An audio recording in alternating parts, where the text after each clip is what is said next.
3, strategies in place to uphold the payment system through the cooperative framework that channels funds from the Nairobi Coffee Exchange to cooperatives. I thank you, Honorable Speaker. Thank you, Honorable Chege. Chair, Trade, Industry and Cooperatives. Who is the chair? Shinali? Yes, Gishimu, you are a member? Yes, I'm a member. Honorable Speaker, owing to the urgency of the matter, I will pass the message to the chair that we may be able to bring, or he may be able to present the statement once we resume from First short week recess. Upon resumption. Onesimus Ngogoyo, member for Kajiado North. Thank you, Mr. Speaker.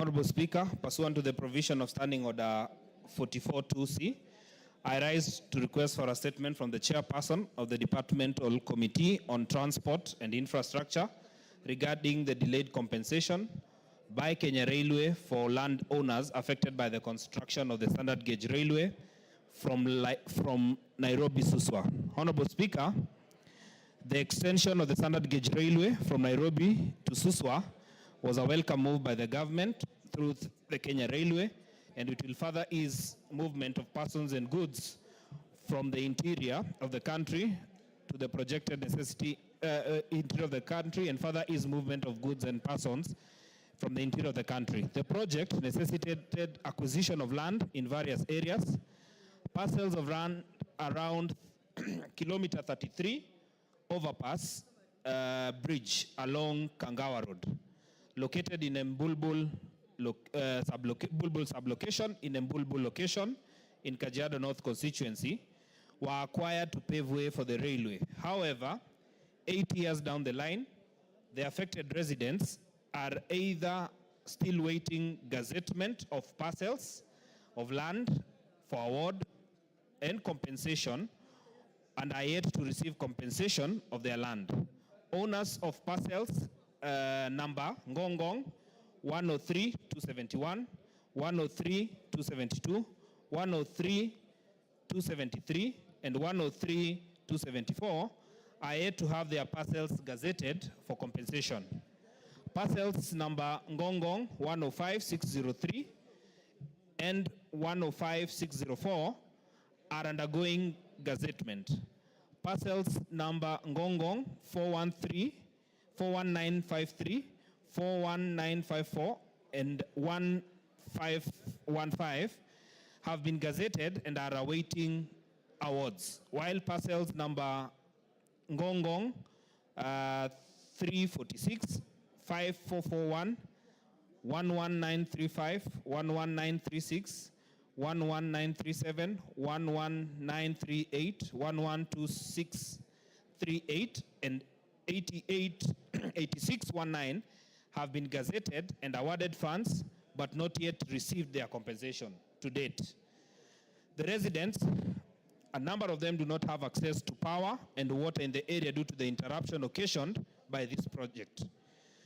Honorable Speaker, it is against this background that I seek a statement from the chairperson of the Departmental Committee on Transport Infrastructure on the following. Number one, reasons for the delay in the process of requisite compensation for the affected residents of Mbulbul location in Kajiado North by Kenya Railway. Number two, confirmation of whether the budgetary allocation has been provided for and why the delay for the SGR land in the current financial year. And three, measures the ministry is taking to ensure that those affected by compulsory acquisition of land for similar projects in future are compensated in time. Thank you, Mr. Speaker. Thank you, Chair, Transport and Infrastructure. GK, give him the mic. Thank you, Honorable Speaker. We will avail the response a week after recess. Okay, so be it. Wanjiku Muhia, Kipipiri. Honorable Speaker, pursuant to the provision of Standing Order 44-2C, I rise to request for a statement from the Chairperson of Departmental Committee on Transport and Infrastructure regarding the non-completion of the Gilgil Machinery Road in Kipipiri constituency. Honorable Speaker, while the residents of Kipipiri appreciate the long-awaited progress on the Gilgil Machinery Road initiated in 2017 and which is currently nearing completion, it is deeply regrettable that several critical access roads connecting to it remain unconstructed. These include the roads leading to Lereshua Secondary School, the National Cereal and Produce Board Depot, the Lereshua Chief's Office, Kahiga Center, and the surrounding community institutions. Honorable Speaker, during the public participation and planning phases, the local community was assured that these access roads were part of the original BQ. However, there are reports alleged from the resident engineer that these sections may not be constructed. It is of major concern that the contractor is now preparing to demobilize from the site, leaving behind approximately 2 kilometers of essential access road undone. This will undermine the functionality and utility of the main road, particularly for institutions like Lereshua Secondary School. It will also affect the delivery of essential supplies and services and expose the students and staffs to avoidable hardship. Honorable Speaker, it is against this background that I request for a statement from the Chairperson of Departmental Committee on Transport and Infrastructure to the following. 1, a report on the scope of work for construction of the Gilgil Machinery Road in Kipipiri constituency, including confirmation of the inclusion of the adjoining access roads to Lereshua Secondary School, National Cereal and Produce Board Depot, Lereshua Chief's Office, Kahiga Center, and the surrounding constituencies.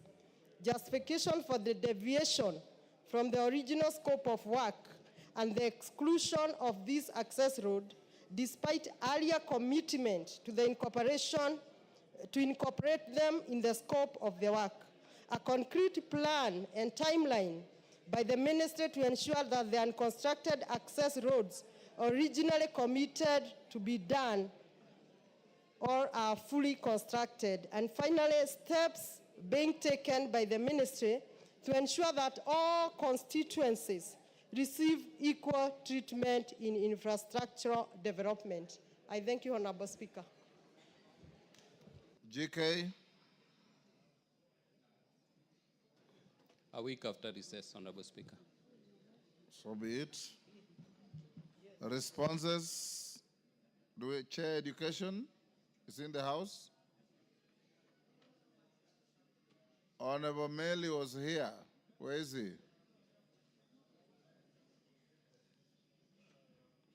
Response to a request by Honorable Joseph Gitari. Is Joseph Gitari in the House? Majority Leader, you are Mary Massey. Okay. You have the response to Joseph Gitari. Go ahead. Who is responding? Orone is saying is responding. Emasa is saying you are We are dealing with response to statement listed as number 1 by Honorable Joseph Gitari. He has a second one at number 3. So, Orone, which one are you responding to? Career progression for teachers? Yes. And Emase, promotion of curriculum support. So start with Orone. Honorable Speaker, I am Mwalimu Orero. Yeah, Oron is this man from Kisumu Central. is honorable member from Kisumu Central. Orero, yes, Yeah, I know you very well. Yeah, thank you, Honorable Speaker. I went with you to West Pokot. Very right, very right. Yes. Yes. Great. And now, first of all, I want to give the background information regarding this response. Now, the Teacher Service Commission was established under Article 237 of the Constitution with overall mandate of teacher management and regulation of the teaching service as provided in Article 237 of the Constitution. As a public organ, the Commission is bound by the national values and principles of governance set out under Article 10 of the Constitution, as well as the values and principles of public service set out under Article 232 of the Constitution. Mr. Speaker, to operationalize the mandate of the Commission, the Parliament enacted the Teacher Service Commission Act and the Code of Regulation for Teachers, referred to as CORT. The two legislations provide for powers and procedures within the functions of the Commission. Notable Section 11 of the Act requires the Commission to others formulate policies to achieve its mandate. Now, Mr. Speaker, the career progression guidelines. In 2015 and 16, the Commission, in consultation with the Salaries and Remuneration Commission, SRC, conducted a job evaluation for the teaching service. Now, based on the findings of the job evaluation report, CRC rendered a formal advisory proposing a new grading and remuneration structure of teachers in the public service. Now, subsequently to the job evaluation, the Commission signed the 2017-2021 collective bargaining agreement, referred to as CBA, with the teacher unions. This transition necessitated the development and implementation of the teachers' career progression guidelines in 2017 to align the new grading structure with career progression of teachers. Mr. Speaker, sir, the career progression outlines the skills and the competency necessary for advancement in the profession by providing for minimum requirements for selection, appointments, and promotion of teachers at different grades. Now, the response to these specific questions raised: 1, report on implementation of the career progression guidelines, specifically how academic qualifications have been considered in the promotion of teachers. Now, the promotion of teachers in public service is premised on the values and principles of public service set out under Article 232 of the Constitution, the provision of the Code of Regulation of Teachers, the career progression for teachers, and the policy on selection and appointment of institutional administrators. Mr. Speaker, specifically, Regulation 73 of the Code of Regulation of Teachers provides for general guidelines in promotion of teachers, including 1, merit and ability as reflected in the teacher's work, performance and the results, seniority and experience as set out in the scheme of service, now existence of a vacancy, and finally, academic and professional qualification. Mr. Speaker, while the career progression guideline and the policy on selection and appointment of institutional administrators provide for minimum requirement for selection, appointment and promotion of teachers at different grades, Regulation 73 of Code of Regulation of Teachers provide for general guidelines in promotion of teachers, including A, merit and ability as reflected in the teacher's work, B, performance and results, C, seniority and experience as set out in the scheme of service, existence of vacancy, and academic and professional qualification. Mr. Speaker, in implementing the provision of career progression guidelines and Code of Regulation of Teachers in promotion of teachers, the Commission has developed a scoring criterion designed to guide the scoring process during promotion interviews. The scoring criterion priorities, among others, the following modalities to merit teachers.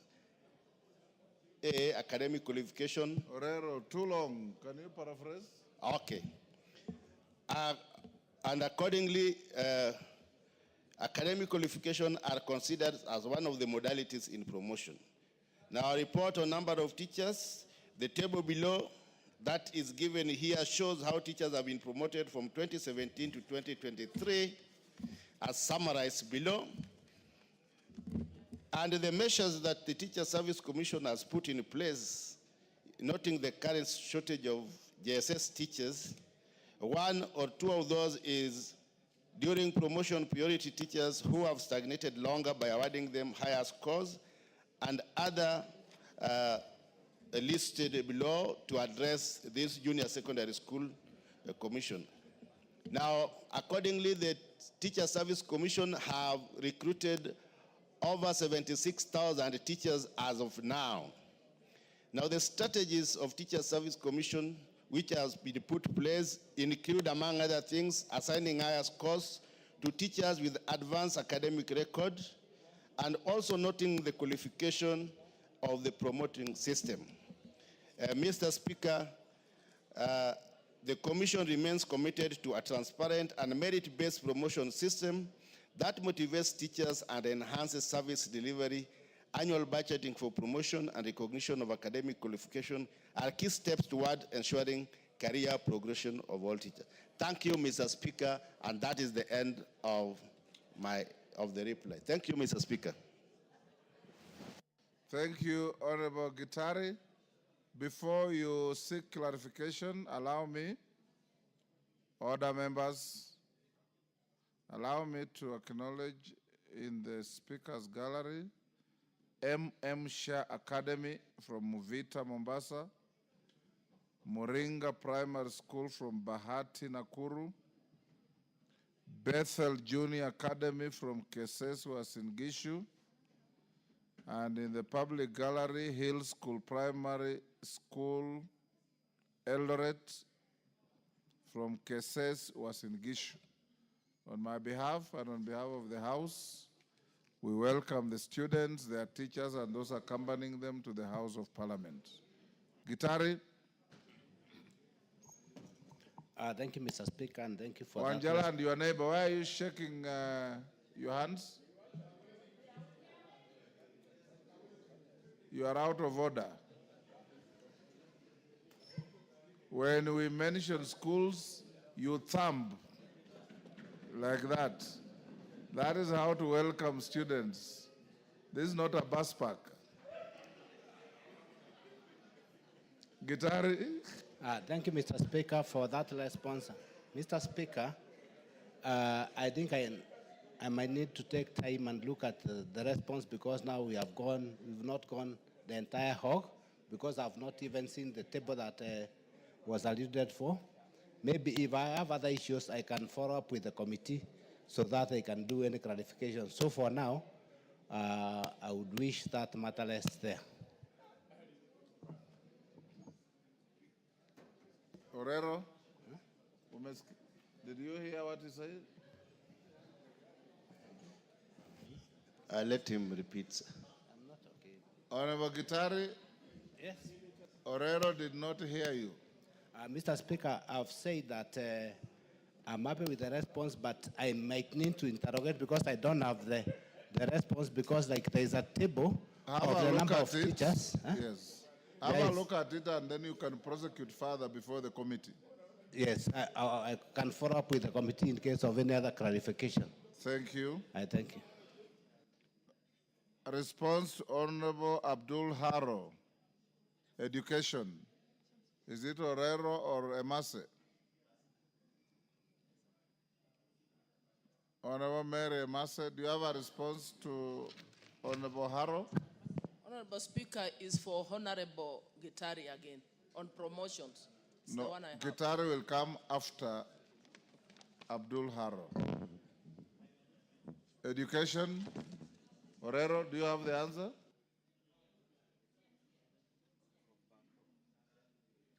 Barto. Committee of Education, I am not going to allow you to sit out there and share out responses when you have leadership. I'll allow you to respond, but tell your chairman to write to the speaker and indicate when he's not here who should respond to any statements to his committee. You have a vice chair. You cannot just sit out there and share out slots. And you come to the house, Emasa is saying it is me, Orero is saying it's me. That is not how to run the house. Phyllis Barto, respond, but put your house in order. We stand guided, Honorable Speaker. I'm giving a response to a statement regarding recognition of madrasa education system within the Kenya National Qualifications Framework sought by Honorable Abdul Aro, MP Mandera. Honorable Speaker, Section 95, subsection 2 of the Basic Education Act 2013 provides for the making of regulations of the integration of the madrasa, duksi, and pastoral programs of instructions into the formal education system as appropriate to improve access and retention. As a ministry, we recognize the critical role that duksi and madrasa learning programs play in the education of the young learners of the Islamic faith. The integration of duksi and madrasa programs is not only a constitutional and statutory obligation, but also a necessary requirement to achieve equity, inclusion, and cultural respect in the delivery of education. In this regard, we are actively taking steps to ensure the integration of duksi and madrasa in our formal education system. The first key step was anchoring this in the strategic plan. As we speak, the National Education Sector Strategic Plan 2023-27 provides for the development of a duksi and madrasa policy and guidelines to ensure seamless implementation of this learning process. The Kenya Institute of Curriculum Development is currently finalizing a framework that aligns these programs with the national competence-based education while ensuring that the spiritual needs of all learners are respected. The ministry has held constructive consultations with Muslim religious leaders, education experts, county education boards, and civil society actors to ensure cultural and religious relevance in the design of this integration process. The involvement of this broad range of stakeholders is intended to ensure that integration is relevant from a religious and cultural standpoint, and that it has acceptance. There have been challenges in the efforts to implement the duksi and madrasa learning programs. These challenges include the following.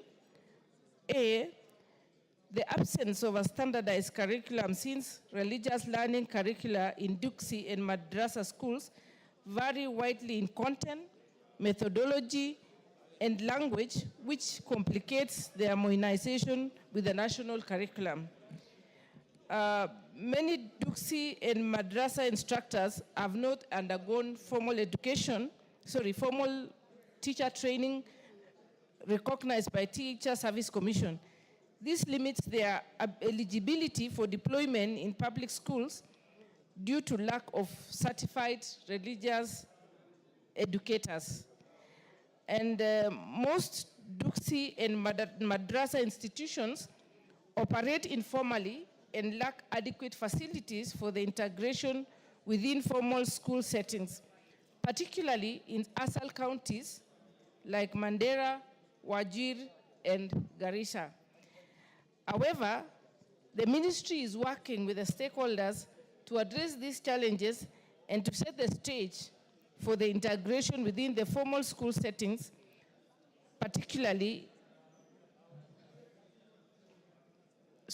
However, the ministry is working with the stakeholders to address these challenges and to set stage for the integration of these learning programs in the context of the ongoing reform process. That is the presentation, Mr. Speaker. Thank you, Phyllis Barto. Abdul Haro. Abdul, you satisfied with the response? We go to the next. Give him the mic. Thank you, Honorable Speaker. I'm satisfied with the response. Thank you. Now, response to Joseph Gitari. Mere Mase, Honorable Member for Teso South. Thank you, Honorable Speaker. Honorable Speaker, I'm responding to the statement by Honorable Joseph Gitari on promotion, curriculum, support officers. Background. In 1963, the government established the Teachers Advisory Centers, TAGs, with the mandate to provide in-service courses to, among others, offer aid in developing curriculum and using new instructional materials. The centers were manned by TAC tutors who were teachers by profession. Honorable Speaker, pursuant to the shift in the structure and management of the Teacher Service Commission, in general, the Commission in 2015 changed the designation of TAC tutors to curriculum support officers and deployed them to zones with an expanded mandate. Consequently, the post of TAC tutors, DCC, lecturers, and special education assessors were declared absolute. The Commission adopted curriculum support officers as the new designation to the cadre of staff whose critical mandate is to support curriculum implementation in schools. Honorable Speaker, noting the unique designation of the CSOs, curriculum support officers, in that they are neither teachers nor secretariat staff, the Commission in 2019 developed career progression guidelines, CPG, for curriculum support officers. The CPG outlines the academic and professional criteria for curriculum support officers' career advancement. The guidelines link an officer's career progression to his or her performance and professional conduct. The career progression guidelines for the curriculum support officers provide for 4 grades or scales for career growth. That is, 1, curriculum support officer 2, 2, curriculum support officer 1, 3, senior curriculum support officer, and 4, chief curriculum support officer. I now move to the specific issues. A report on the steps being taken by the government to promote curriculum support officers due for promotions to the position of principal teacher management officers. This is the response from the ministry. As discussed above, CSOs, that is curriculum support officers, have a distinct career path from teachers and secretariat staff. Their career growth is governed by the career progression guidelines for CSOs. A copy is attached herein as an appendix 2. On the other hand, sub-county officers, also known as principal management officers, PTMOs, are a secretariat staff of the commission, and their career path is guided by the career progression guidelines for secretariat staff. Noting the 2 different career paths for PTMOs, that is principal management officers, and the CSOs, that's curriculum support officers, it is irregular for CSOs to be promoted to PTMOs. However, CSOs qualify to be recruited as PTMOs upon advertisement of the vacancies. To this end, during financial year 2023-2024, the Commission competitively recruited 150 curriculum support officers as PTMOs. Honorable Speaker, the next issue was on, the question was on to report on the status of implementation of the career progression guidelines issued by the Teacher Service Commission. The following is the response. Further, promotion at the Commission is done in consideration of the provisions of the CPG, availability of budget, and existence of the vacancy. Accordingly, the Commission progressively promotes teachers and CSOs in line with the CPG. For instance, the Commission promoted 804 curriculum support officers in the financial year 2023-2024, and during the financial year 24-25 has promoted 25,252 teachers. Honorable Speaker, to ensure that stagnation is addressed, the Commission continuously engages the National Assembly for budget allocation, for promotion, to ensure full implementation of the career progression guidelines in the teaching service. The next question by Honorable Gitari was on measures the government is putting in place to ensure fair career progression in all cadres under the Teacher Service Commission. Honorable Speaker, as a constitutional commission, in discharging its mandate to promote teachers, the Commission observes the values and principles of public service under Article 232 of the Constitution. To this end, the Commission has endeavored to apply the principle of fair competition and merit, integrity, transparency, and accountability, equity, fairness, and impartiality, inclusiveness and non-discrimination, and gender equity in the selection and appointment process. Honorable Speaker, to this end, the Commission has developed a scoring criteria designed to guide the scoring process during promotion interviews. To ensure fairness, the scoring criterion prioritizes the following modalities to merit applicants. Number one, acting institutional administrators. Special marks are allocated to teachers who took on acting roles or performed administrative duties, such as a principal, head teacher, a deputy principal, a deputy head teacher positions, etc. However, the duration of time spent in these acting roles significantly influenced the allocation of marks. Teachers who acted for a longer period received more marks compared to those who served for a shorter duration. This aims at acknowledging the level of responsibility handled by teachers during their acting tenure. The second consideration that's considered by this criteria is stagnation. Applicants who have stayed in one grade for a longer duration earn higher scores compared to those who have shorter period in the current grade. Honorable Speaker, the third criteria that's being considered is performance appraisal. Applicants who have higher performance appraisal Mary Massa, how much more to go? Half a page. Okay. Half a page, Honorable Speaker. Applicants who have higher performance appraisal scores receive higher overall scores in the promotion evaluation. This criterion aims to ensure that applicants who consistently excel receive appropriate recognition and rewards for their efforts. The next one is the level of experience. Applicants aged 55 years and above score higher compared to those in the younger age brackets. A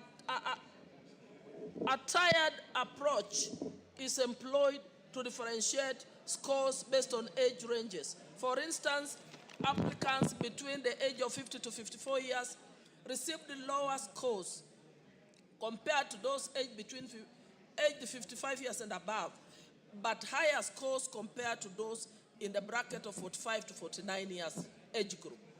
This approach acknowledges the value of experience and maturity in teaching, recognizing the contributions of senior applicants. And finally, Honorable Speaker, in addition to the criteria mentioned above, the criteria also factors A, knowledge of financial management for head of institution and deputy heads. B, familiarity with the Teacher Service Commission policies and procedures. 3, competence in managing learner discipline. I thank you. Honorable Gitari.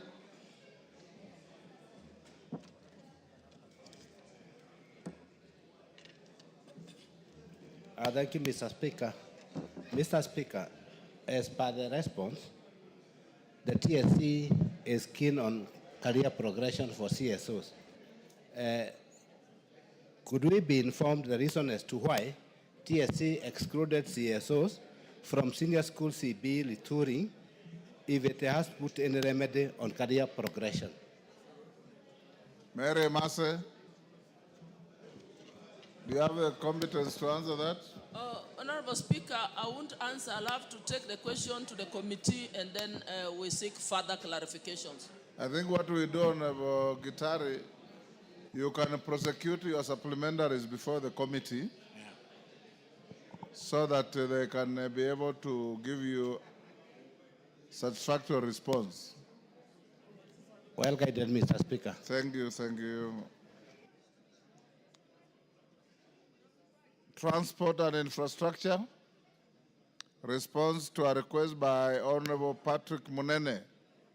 Is Patrick Munene in the house?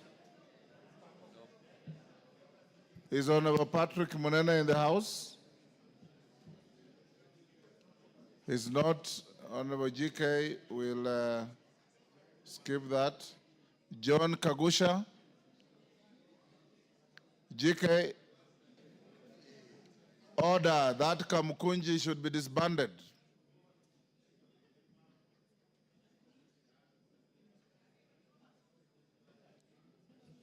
Honorable Speaker, I can't see the... Honorable John Kagusha is Patrick Monene is not here, so we stay that. I'll give you an opportunity to respond on a Thursday morning. Correct. We have a morning sitting from the indications. Then you can respond to John Kagusha's road safety at Montezuma. Thank you, Honorable Speaker. Honorable Speaker, on Thursday, 10th April this year, the member for Mukurweini constituency, the Honorable John Kagushia MP, requested for a statement from the chairperson of the Departmental Committee on Transport and Infrastructure regarding the road safety at Montezuma Mona Lisa Funeral Home along Thika Road. The Honorable Kagushia in the statement indicated that the absence of designated crossing point in this area has resulted in a worrying surge in accidents and fatalities. Honorable Speaker, the Honorable Kagushia therefore sought to, among other things, establish a detailed report on the number of and nature of road accidents that have occurred in the area called Kabati, near Montezuma Mona Lisa Funeral Home along Thika Road over the last 6 months, including contributing factors. B, specific measures being put in place by the ministry to address road safety concerns near Mona Lisa Funeral Home along Thika Road, including construction of a footbridge at the location to reduce pedestrian-related accidents and expected timelines for completion of these solutions. Honorable Speaker, the committee received a written response from the Ministry of Roads and Transport, which I now wish to make. Number one, regarding the number and nature of road accidents that have occurred in the Kabati area, the ministry submitted that in the last 6 months, there have been 13 crashes at the Kabati area along Thika Road, and most of these crashes occurred between 6 p.m. to 9 p.m. That is 30.8% of accidents, and 9 p.m. to midnight, about 23% of accidents. Number two, pedestrians are highest number of fatalities at 57.1%, followed by riders, 28.6%, while passengers sustained highest number of injuries at 82.4%, followed by riders at 11.8%. Three, the ministry further submitted that passenger cars were involved in 35% of crashes, followed by motorcycles at 25%, and PSV, that is matatus, at 15%. These crashes were primarily caused by driver negligence, including failure to yield speeding, and loss of control, as well as pedestrian misjudgment when crossing the road, the BC road. Additionally, Honorable Speaker, mechanical failures, particularly in PSV, contributed to some severe collisions. Number four, regarding the specific measures being put in place by the ministry to address road safety concerns near Montezuma Mona Lisa Funeral Home along Thika Road, including construction of a footbridge at the location to reduce pedestrian-related accidents, and expected timelines for implementing these solutions. Honorable Speaker, the Ministry for Roads and Transport through the Kenya National Highway Authority and the National Transport and Safety Authority have put in place the following measures to enhance road safety at Montezuma Mona Lisa Funeral Home. A, with the need for pedestrian safety enhancement in the area, albeit as short-term measures, designation. Honorable Speaker, you may need to protect me because there are two members in front of me who are making very loud noise. Honorable Speaker, I have two colleagues who are not giving me peace in front of me. Order, Honorable Hillary and Justice. Thank you, Honorable Speaker. B, implementation of appropriate speed limit and usage of infrastructure, raised crossings, speed bumps, and rumble strips to encourage compliance. C, continuous awareness, that is educational campaigns on usage of helmets by riders and pillion passengers, and effective protective gear, especially at night and during low visibility periods to enhance visibility. And D, continuous awareness, that is educational campaigns for pedestrians to cross at the designated crossing points and use reflective protective gear to enhance visibility, especially at night and during low visibility periods. E, continuous raising of awareness on importance of drivers slowing down and paying attention to pedestrians, particularly in areas with busy activity, with a lot of activities, that's busy areas.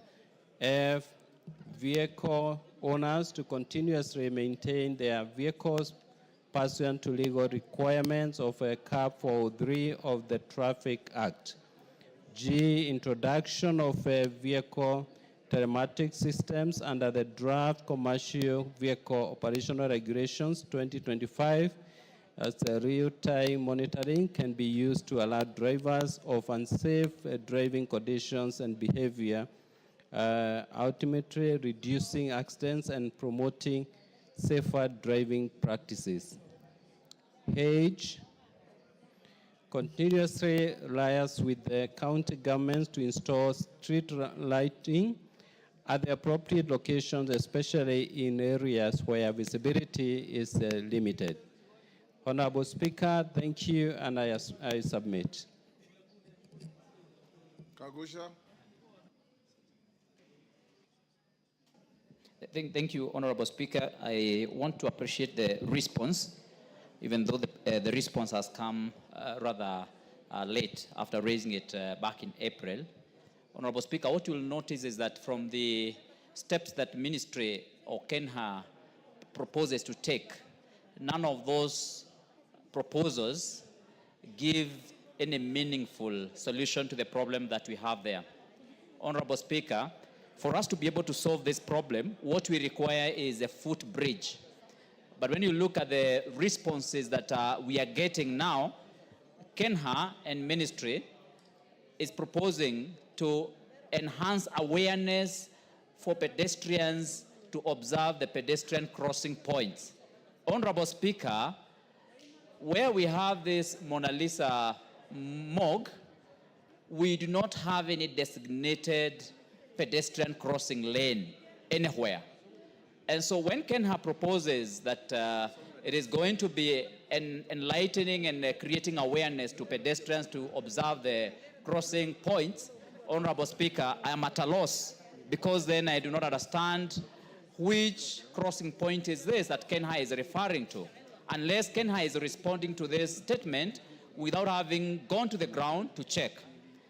Honorable Speaker, I would like to urge you to give direct instructions to the ministry to first create that pedestrian crossing point, which they are saying they are going to create awareness, which does not exist. And of course, give direct instructions so that the ministry can be able to put up a footbridge. Honorable Speaker, on 17th July of this year, 3 months after I had raised this question or this request for statement in this house, 2 members of the same family, blood sisters, were knocked down at the same crossing point. They were crushed, and one of the sisters died, and the other one has had to now do without both of her limbs. Honorable Speaker, this is a demonstration of how our roads have become unsafe. And having gone through a very tragic week last week, where this country has lost 80 people through road accidents in Kisumu, in between Kakamega and Kisumu Road, Namanga Road. Honorable Speaker, you are supposed to seek a clarification. You are now raising a wholly new structure of questions. Honorable Speaker, I was doing this awaiting to get your attention because I realized you are quite distracted by an honorable member. How did I know that you are raising a whole new set of issues if I was distracted? But Honorable Speaker, the whole issue here is that I would like the Honorable Chair to clarify. Do we have a pedestrian crossing point between the Shell petrol station and the Mona Lisa morgue on that road? Honorable Speaker, really, we don't have that. I frequent this road because this is where I go when I'm going to Mukurweini. And Honorable Speaker, this has become a black spot. And this morgue is serving the whole of that region and indeed the whole country. And when you pass through there in the morning, you find the place is so heavily congested. Unfortunately, family members who are coming there to collect their loved ones to go and bury them, some of them are actually being left in the same morgue, dead after having been crushed. Point made. GK. Thank you, Honorable Speaker. Honorable Kagushi raises a very important issue. We need to push the ministry to put up a footbridge, and we'll do our best to ensure that that is done. But in the meantime, Honorable Speaker, because I'm also a regular user of the same road, I have seen rambo strips erected on that road, and especially that section of the road, and I believe that the ministry will do much more to make sure that our people are safe while using that particular spot. Thank you, Honorable Speaker. Yes, Owen. What you can do.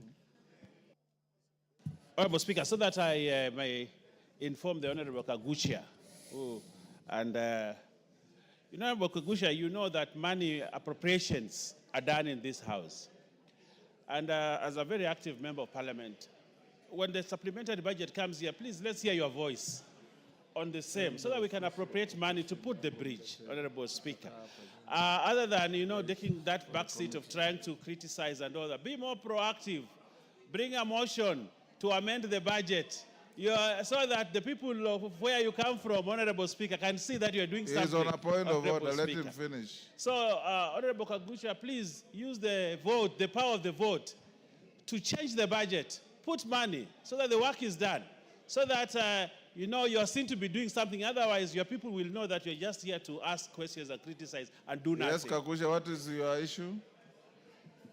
You know, Honorable Speaker, even though Honorable Mbaya is a senior in this house, I am surprised by his ignorance and how he displays arrogance while he's trying to bring issues that don't exist. Honorable Speaker, by Honorable Kagusha asking for a footbridge to be done at the between Shell and Montezuma Morgue, how is that criticism? Does Honorable Mbaya understand what criticism is about? And is Honorable Mbaya trying is he trying to say that I do not raise issues of budget in this house? Honorable Speaker, when we were making supplementary budget, Honorable Mbaya here was actually trying to gag me when I was raising these issues. And I want to ask Honorable Mbaya, in all fairness, you need to allow honorable members to execute the issues here without having to defend the executive. This house is not... Order, Honorable Kakusha. The fact that he raised something about what you said does not mean he was gagging you. He has no capacity to gag you. At all, at all. I gave you space to speak, and you spoke. Yes, Honorable Tandaza. Give Honorable Tandaza. Thank you, Honorable Speaker. Is Honorable Kagusha in order to refer to Honorable Mbaya as Mbaya, and Mbaya means bad, while we know that he's not bad at all. Is he in order to refer to him as Mbaya, which means bad? He is not, he's out of order. We'll leave it there. Honorable members, I acknowledge in the public gallery Captain Comprehensive School from Konoin Bomet, Mukushune Primary School from South Imenti Meru, Al Irshad Integrated Academy from Garissa Township, Garissa, and Kapsitet Junior Primary from Sigowet Soin Kericho. On my behalf, and on behalf of the House, we welcome the students, their teachers, and those accompanying them to the House of Parliament. Kemei, 1 minute. Thank you, Honorable Speaker, for the opportunity you've given me to welcome the students from Seated Comprehensive School, and indeed all the other students who have visited Parliament this afternoon and anytime they come to Parliament.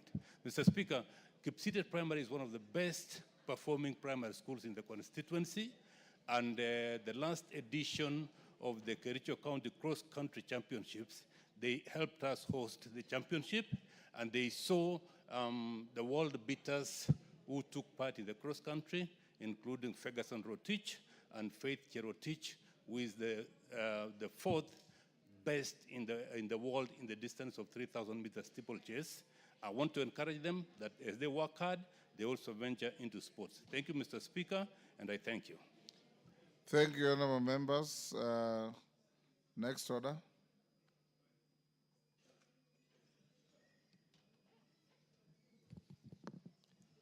Order number 10. Order number 10, motion, consideration of report on the examination of financial statements for the Water Sector Trust Fund. Honorable members, I was requested by Honorable Daoud of Imenti on behalf of the committee that we step down this order. They are not ready. We can put it to next week on Tuesday morning. Next order. Order number 11, Committee of the Whole House. Honorable members, will you be upstanding?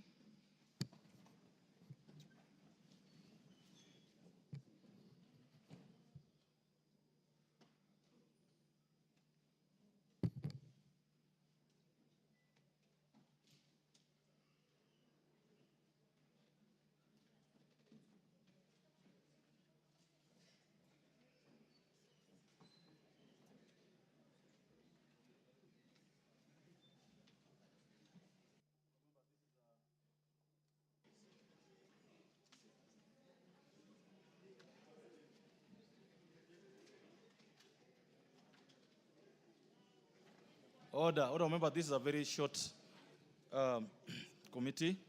It regards the President's reservations to the National Land Commission Amendment Bill, National Assembly Bill number 43 of 2023. Order. Order. Shall we then take our seats so that we can do it quickly?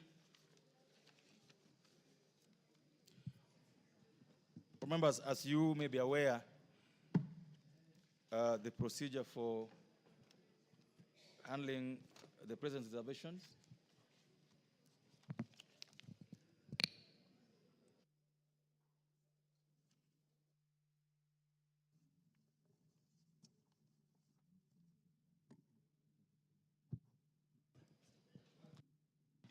Members, you may be aware that for you to overturn these reservations or disagree with them, we require to raise 2/3 majority of the members, because it's pursuant to Articles 115, 2 and 2A and 3, and Article 122 of the Constitution. And in this instance, to pass these reservations requires just a simple majority. So we'll proceed quickly.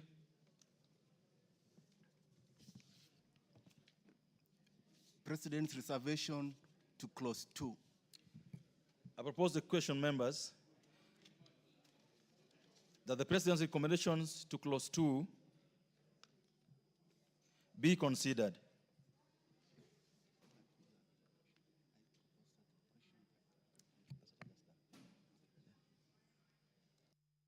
Pose a question. The President's recommendations to clause 2 be considered. Chairperson? Chairperson, Lands Committee? Are you the one dealing with it, Honorable Chair? Go ahead. Thank you, Honorable Chair. Honorable Chair, I propose that clause 2 be amended as contained in the order paper, just to add that when the committee considered the reservations as presented by His Excellency the President, the committee agreed and adopted all the reservations that were presented by His Excellency the President, and that's why we are proposing that this clause be amended as proposed.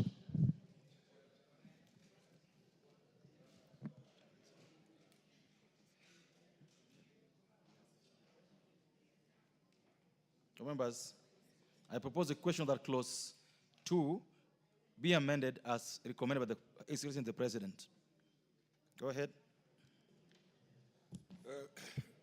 Chair, even though I'm fully aware that the proposed amendments or reservations by the President would carry the day just by simple majority, I think it is important that we put our voices to the implication of these to the rights to property under sections 40 of the Constitution and the potential abuse that this can have to people who have already enjoyed proprietary rights over property, especially people with freehold.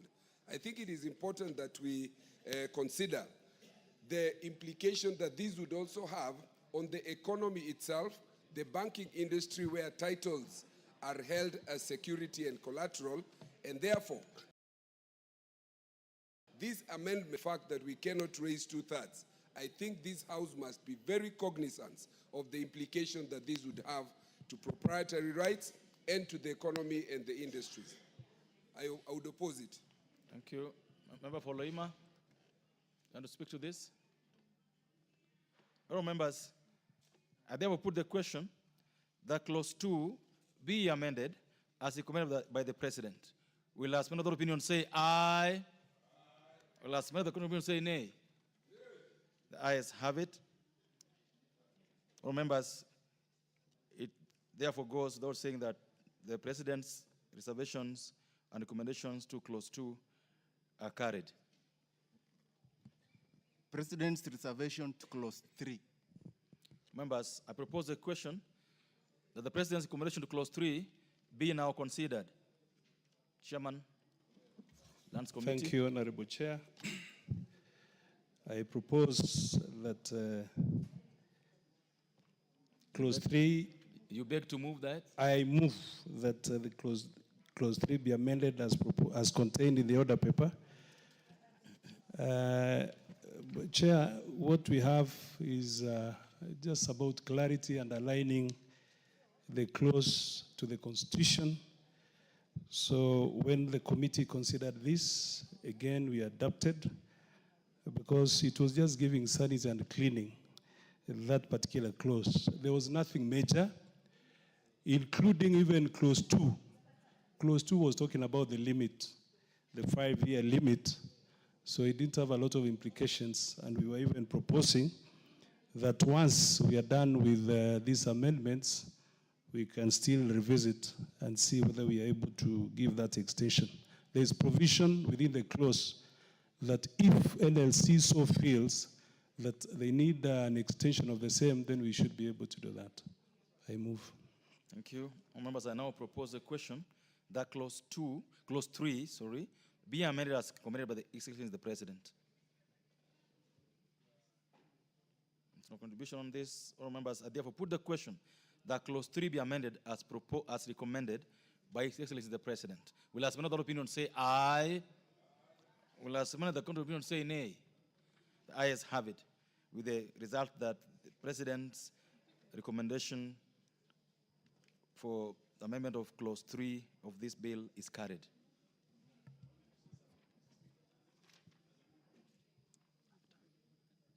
We've already put the question, sir. So after.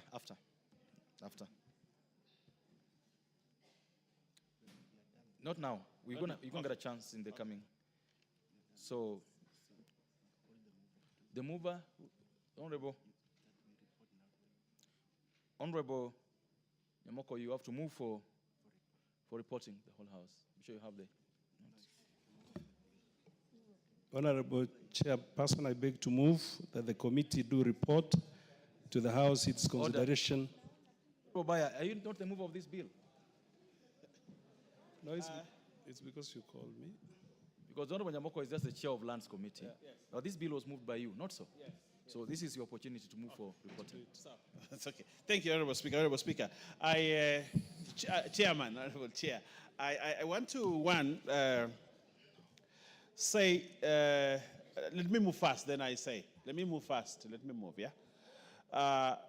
Honorable Chairperson, I beg to move that the committee do report to the House its consideration of the President's reservations to the National Assembly Land Commission Amendment Bill, National Assembly Bill number 43 of 2023, and its approval thereof without amendment.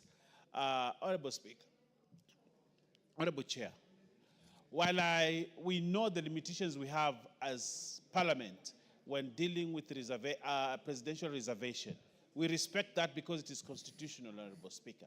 But the amendments that have come in, Honorable Speaker, just like Honorable Oluoch was talking about, have certain implications both in law and constitutionality that, Honorable Speaker, we as a country we may run into some trouble, Honorable Speaker, as we move forward.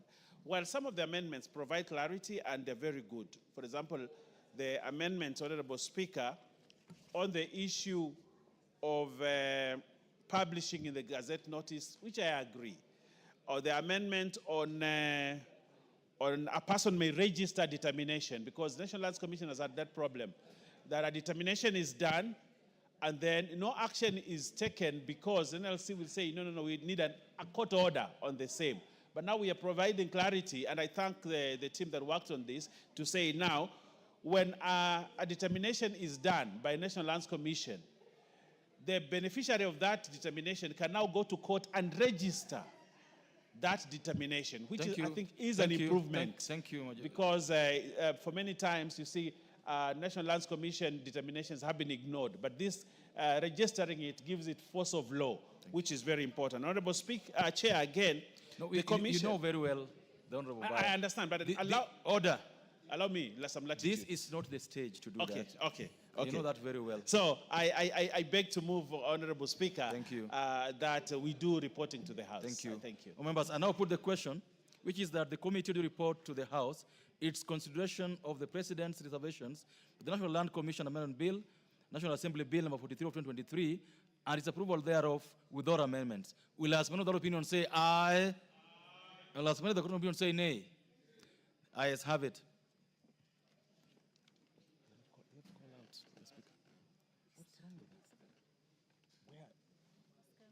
But you should call him. Can you call the speaker out? Members should be notified of his coming. But members should be told. Honorable members, Mr. Speaker.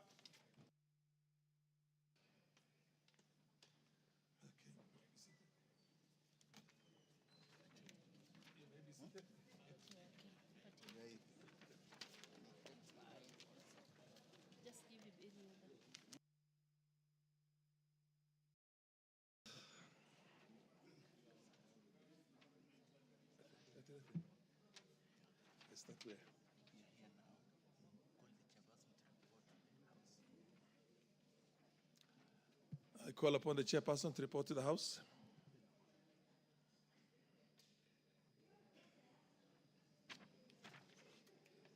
Honorable Speaker, I beg to report that the Committee of the Whole House has considered the President's interventions, the National Land Commission, Amendment Bill, National Assembly Bill number 43 of 2023, and approved the same without amendments. Move of the bill to move agreement to the report.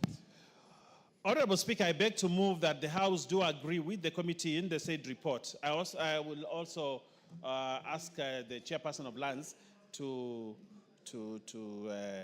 second. But if you allow me, Honorable Speaker, at this juncture, is it okay? At this juncture, Honorable Speaker, to say a few things about the bill. This is a very good bill. The National Lands Commission has been incapacitated because of lack of proper statute for it to operate. As we move these amendments, which have been long overdue, Honorable Speaker, the people, especially the people of the coast region... Order, Honorable Deputy Majority Leader. I have to propose before, just... I have to propose first before you can... Okay. You can make that kind of... the other one is just a ritual. You basically follow verbatim everything. That's so the mover can, yes. can second. The chairman. You just say that, chairman you to don't second. agree and then seconded, yes. Thank you, Honorable Speaker. I second. Honorable members, honorable members, I propose a question, which is that the House doth agree with the committee in the said report.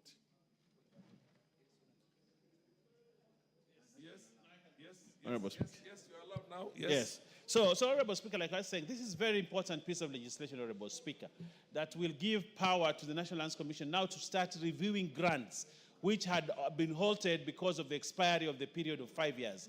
Secondly, Honorable Speaker, we're also giving the National Lands Commission the power to handle historical land injustices, Honorable Speaker, which had been stalled by the fact that the law had expired because there was a limitation that had been put in the statute, Honorable Speaker.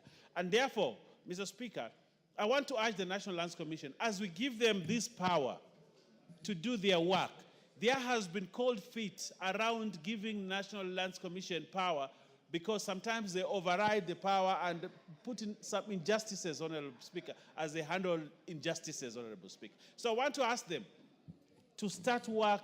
Let the people of the coast region, let the people of Western, let the people of Nyanza, let the people of Nairobi, who, Honorable Speaker, for a long time have suffered historical land injustices, now get justice because we have given them the law and the power to do it.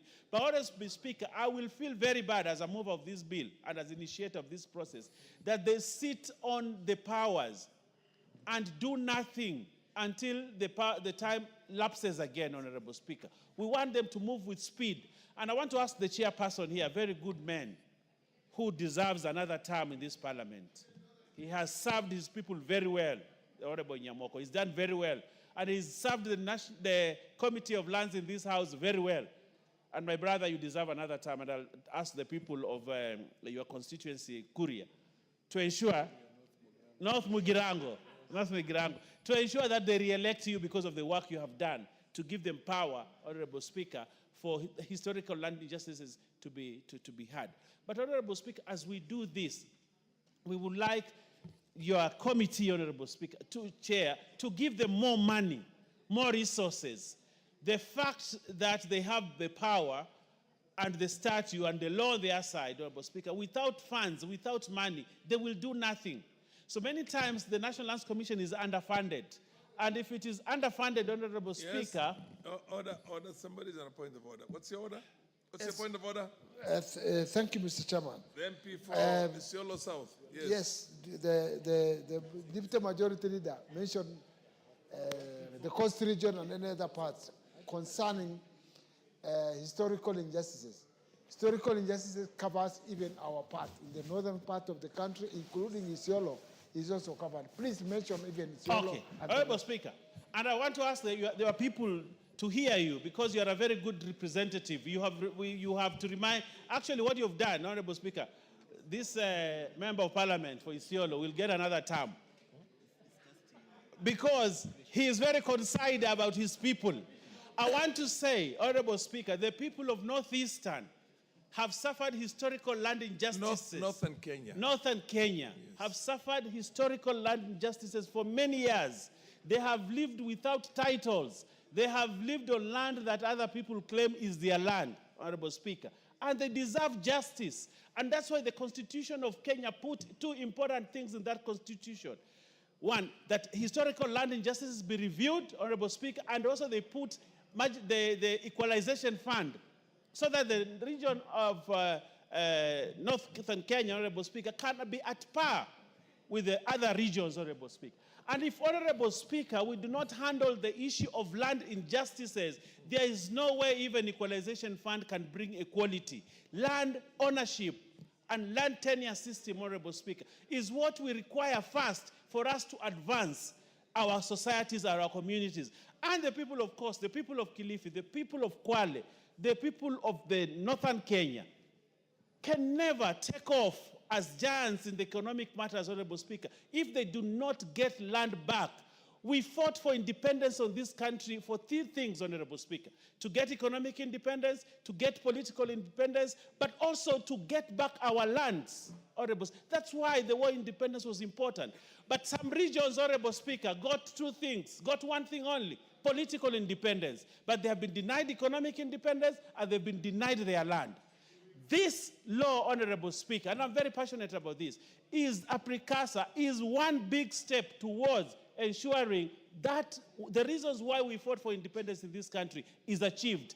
And I am happy today that this 13th Parliament is midwifing this law, Honorable Speaker. And as we move, Honorable Speaker, on this matter, I want to say this. Although the presidential reservation, we support it because of the thresholds, constitutional. But there is one thing, while I will agree with it, but principally, Honorable Speaker, the Supreme Court ruled you cannot limit a right by virtue of time. A right is a right. If you are denied your right this year and you come and claim it 2050, it will still be a right. But what we have, but the presidential memorandum, Honorable, has introduced the aspect of time again, capping it at 5 years.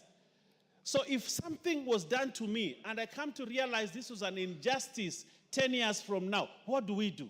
And the Supreme Court made a ruling, Honorable Speaker, that we cannot deny a right, somebody's right, by virtue that time has elapsed to lodge a complaint. But because of the constitutional thresholds, we cannot overturn. But I also like what they have done. They have said Parliament can review and give more time. Although it's not something that I really wanted. Deputy Majority Leader, but I want to say, I want to thank this Parliament. I want to thank you, Mr. Speaker, for allowing me the time to speak. I know when I talk about Northeastern, it touches you, your heart. And I want your heart to continue to be touched, Honorable Speaker, by such things. Otherwise, I rest my case and I thank you, Honorable Speaker. Order. Are you on a point of order? No. At this stage,